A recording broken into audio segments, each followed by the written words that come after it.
Bonjour à toutes et à tous. J'espère que tout le monde m'entend. Je suis le professeur Françoise Botrel. Je suis vice-doyenne de la faculté de santé, assesseure aux affaires pédagogiques. Alors voilà comment va se passer cette journée, enfin cette matinée. Vous allez nous écouter. On va faire des mini-conférences avec ma collègue Anaïs Pujals, qui est responsable de la première année de licence, je pense, pour la santé. On va revenir sur ces termes. Et puis ensuite, nous aurons une petite séance de questions-réponses assez générales. Dans les autres salles, vous pourrez poser vos questions qui nous seront mises sur le chat et nous répondrons. Voilà, pendant une petite demi-heure, on fera une question-réponse. Et ensuite, vous pourrez aller sur les stands où vous nous retrouverez, ainsi que bien d'autres de nos collègues, pour poser des questions plus particulières selon vos désirs à chacun. Voilà. Et puis cet après-midi, de nouveau, des conférences avec nos collègues qui parleront des autres voies de la santé, la licence, le master. Et on fera exactement la même chose avec des mini-conférences, questions-réponses. Et de nouveau, vous pourrez nous poser toutes les questions que vous souhaitez dans les différentes salles de la faculté. Ah non, bon. Voilà, comme je vous le disais, de 10h à 17h, vous pouvez rencontrer les différents partenaires sur les stands, que ce soit les partenaires de la licence, du master, des filières paramédicales, de la filière médecine, la formation continue et bien sûr les associations d'étudiants qui sont extrêmement précieux pour nous. Donc vous avez vu le professeur Pierre Wolkenstein qui est dermatologue et qui est le doyen de notre faculté. Alors comme il vous l'a dit, nous sommes pour l'instant dans des préfabriqués, mais d'ici la rentrée prochaine, normalement, nous devrions retrouver nos locaux dans la faculté. Et puis, vous êtes peut-être venus en voiture ou par la ligne 8, parce que c'est la seule, pour le moment, ligne qui nous atteint. Mais dès la fin 2025, début 2026, nous aurons la ligne 15 du RER qui arrivera au même endroit que le métro. Et pour nous, c'est vraiment extrêmement intéressant de pouvoir s'ouvrir à différentes lignes de métro autres ou de RER. Donc notre faculté, c'est une faculté qui est tournée vers le territoire et on souhaite vraiment vous en parler parce que même si la première année est ici à Créteil, un certain nombre d'autres enseignements auront lieu sur notre territoire. Alors par exemple, ceux qui iront à l'IUCA, qui est l'Institut universitaire de kinésithérapie qui appartient à l'UPEC, vous irez à Fontainebleau. Et puis, pour certains qui continueront la licence Sciences pour la santé en deuxième et en troisième année, vous pourrez aller à Melun, sur le campus de Melun, ou alors à Sénart. Donc il faut le savoir, parce que ça éloigne un peu certains qui éventuellement habitent à Créteil. Et puis, si vous faites médecine, vous aurez aussi à aller dans des stages un peu plus lointains. Alors, il y en a qui sont assez près, les hôpitaux de Saint-Camille, du centre hospitalier intercommunal de Créteil, intercommunal de Villeneuve-Saint-Georges, l'hôpital Albert Chenevier, l'hôpital Émile Roux, l'hôpital de Saint-Maurice, l'hôpital Bégin sont des hôpitaux qui sont accrédités avec nous, mais nous avons aussi des hôpitaux plus lointains et notamment aussi pour les étudiants qui feront un institut de formation en soins infirmiers. Ils seront dispatchés sur notre territoire puisque nous avons 9 instituts de formation en soins infirmiers qui sont liés à l'UPEC. Donc vous avez ici les lieux de nos instituts et ce sont également des villes où nous avons des hôpitaux partenaires. Voilà pour l'introduction. Alors la question que vous attendez tous ce matin, pour aller en médecine, maïeutique, odonto, pharmacie ou MMOP, Faut-il aller en PASS ou en LAS? Donc on va essayer de répondre en quelques minutes. Et puis bien sûr, vous aurez certainement plein de questions sur ce sujet.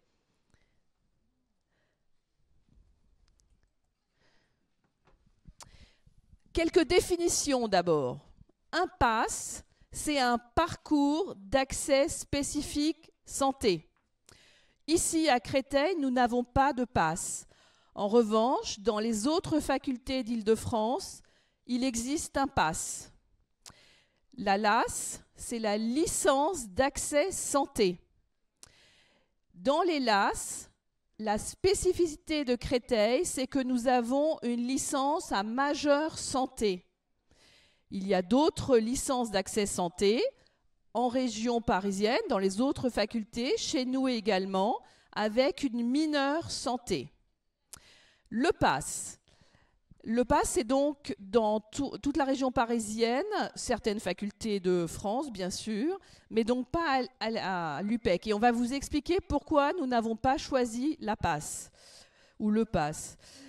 Il n'y a en PASS qu'une année. Et cette année, si vous la choisissez, vous devez absolument candidater à MMOP, médecine, maïeutique, odontopharmacie. Et si vous n'avez pas médecine, maïeutique, odontopharmacie, vous êtes obligé en deuxième année d'aller dans une LAS à mineure santé. Nous, à Créteil, nous avons choisi la LAS majeure santé. Donc c'est une licence, et qui dit licence dit 3 années dans la faculté.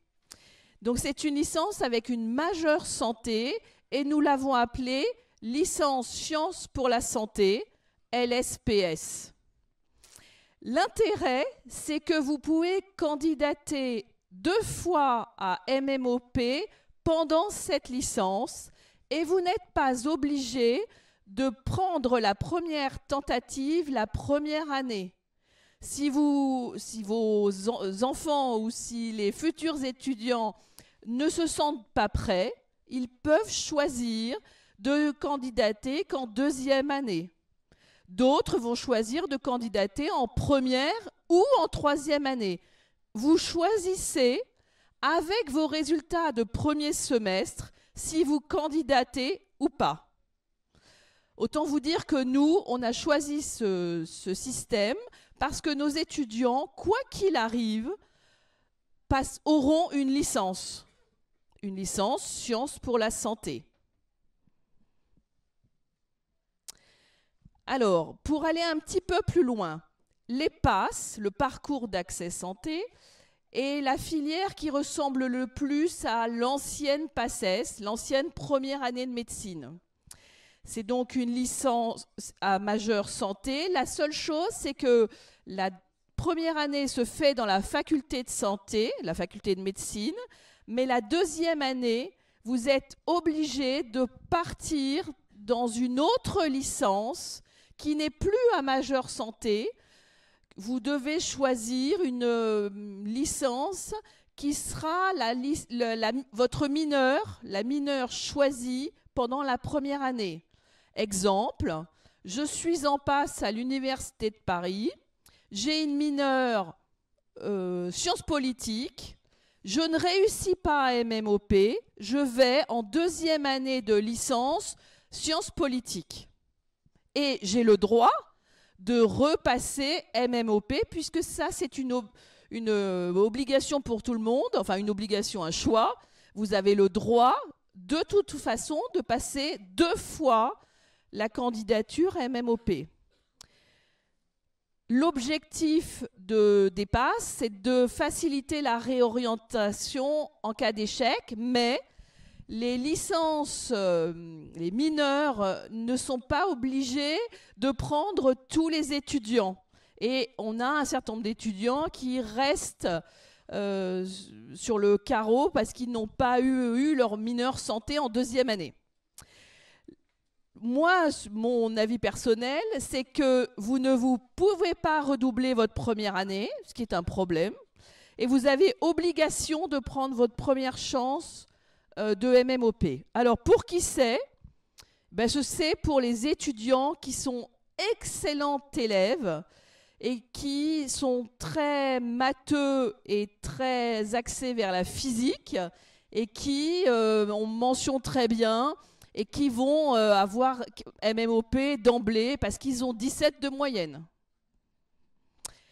Donc notre choix à nous, ça a été de prendre une licence Accès Santé, Sciences pour la santé, avec une majeure santé. Donc si les étudiants valident la première année de licence, ils ont en fait deux choix. Soit ils ont une intégration possible en MMOP, mais également en kiné, mais également potentiellement en deuxième année d'institut de formation de soins infirmiers ou de manipulateur radio. Ils ont également un accès privilégié à l'ergothérapie de l'UPEC. Et puis, ceux qui n'arrivent pas ou qui ne souhaitent pas faire ça, ils vont en licence sciences pour la santé L2 et ils continuent leur licence. En deuxième année, éventuellement, ils candidatent pour la première fois ou pour la deuxième fois en MMOP, Institut de formation en soins infirmiers, kiné, ergothérapie, voilà, il y a plein d'autres possibilités également. Et puis, soit ils réussissent à rentrer dans une filière santé, soit ils vont en L3, licence sciences pour la santé, ils obtiennent leur licence, ils continuent en master. On a ici un certain nombre de masters que nous avons ouverts pour ces étudiants, et éventuellement vers un doctorat, enfin voilà. Et surtout, la grande différence avec la PASS, c'est qu'on n'est pas obligé de prendre sa première chance MMOP. Alors, le profil des étudiants, parce que c'est une question que vous nous posez régulièrement, il faut quand même que ce soit de très bons étudiants en terminale, dans des matières scientifiques. Alors, peut-être un peu moins matheux et un peu moins axé sur la physique, mais plus sur les SVT. Et puis nous, dans notre première année, nous avons beaucoup de sciences humaines et sociales. Et donc, il faut avoir cette appétence aussi pour les sciences humaines et sociales. Et puis, ce sont des étudiants qui éventuellement sont intéressés par d'autres filières. Nous avons beaucoup de places de kiné. Nous avons des places pour aller donc dans les instituts de formation de soins infirmiers. Et puis, on a surtout une licence, et une licence qui offre beaucoup de débouchés. À côté de cette licence majeure santé ou de cette PASS, il existe des licences d'accès santé mineures santé. Il y en a dans toutes les universités, et c'est plutôt pour des étudiants qui sont très forts dans une matière, par exemple le droit, l'anglais, les STAPS, enfin il y a plein de choix possibles.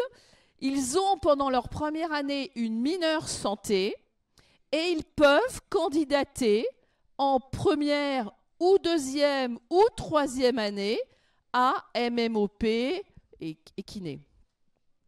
Donc c'est intéressant pour les étudiants qui sont moins forts dans les matières scientifiques, qui ont une particularité très forte en SHS, par exemple sciences humaines et sociales, ou dans d'autres matières, et ils ont autant de chances finalement d'aller en MMOP. Vous avez ici la liste de nos mineurs santé à l'UPEC, avec plusieurs licences d'accès santé de la composante des sciences techniques, avec de la chimie, la science de la vie et de la terre, des sciences pour l'ingénieur, de la chimie. On a aussi des mineurs santé littérature que vous avez ici en orange. On a du STAPS, on a du droit, on a des sciences politiques, de l'éco-gestion et de l'administration et des échanges internationaux. Donc ils ont une licence normale avec une mineure santé qui a un certain nombre de points européens qu'on appelle les ECTS. et ils peuvent candidater à MMOP en fin d'année. Alors, si on essaie de récapituler ce que l'on peut faire à Créteil, vous pouvez aller en licence sciences pour la santé 1. Et là, nous avons un certain nombre d'étudiants chaque année. Tous ne vont pas candidater en MMOP, mais ils peuvent candidater à MMOP, à kiné, mais aussi dans les carrières paramédicales. Sinon, ils rentrent en 2e année de licence sciences pour la santé. Là encore, ils candidatent ou pas à MMOP ou aux carrières paramédicales. Et puis, ils peuvent aussi continuer leur licence sciences pour la santé, là encore en candidatant ou pas aux carrières paramédicales ou à MMOP, K pour kiné. Et puis, s'ils obtiennent leur licence, ils peuvent continuer en Master 1, Master 2, éventuellement un doctorat. Si vous êtes à l'UPEC, mais que vous avez choisi une mineure santé, vous êtes en LAS mineure santé avec nos 13 options de choix de matière, vous avez le droit de candidater à MMOP, j'ai oublié la filière, la petite flèche paramédicale, Ah oui, que kiné, pardon. Donc j'ai bien fait de ne pas mettre ma flèche. Sinon, vous passez en LAS mineure santé 2. Vous pouvez encore candidater à MMOP. LAS 3 mineure santé. Et puis vous continuez éventuellement Master 1, Master 2, doctorat. Voilà ce que l'on peut vous offrir à l'UPEC. Dernière chose, quand on est étudiant à Créteil, comment on accède à MMOP? Nous avons environ 230 places en médecine. On a plein d'autres places pour les autres matières. Mais nous n'avons que la médecine ici à Créteil. Donc on peut venir de LSPS 1, LSPS 2, LSPS 3, de nos mineurs santé, première année, deuxième année, troisième année. Et puis, il y a quelques places réservées aux étudiants étrangers ou aux étudiants qui obtiennent la passerelle après, par exemple, un Master 2 ou après avoir fini kiné ou avoir fait une autre carrière avant. Il n'y a pas de voie royale. En fait, chaque étudiant est particulier et doit choisir en fonction de son appétence et de là où il est bon. C'est vrai. Très bon, très bon. Ah oui, il n'empêche que, comme l'a dit le doyen, c'est très, les places, c'est très sélectif. Et vous voyez que nous n'avons que 230 places pour la médecine. En revanche, nous avons aussi d'autres places pour maïeutique ou sage-femme, odontologie, pharmacie. Mais nous n'avons ici que la médecine. La filière pharmacie se fait à ce moment-là à Paris-Saclay et la filière maïeutique à Saint-Antoine. Pour la kinésithérapie, c'est un choix à part en fin d'année.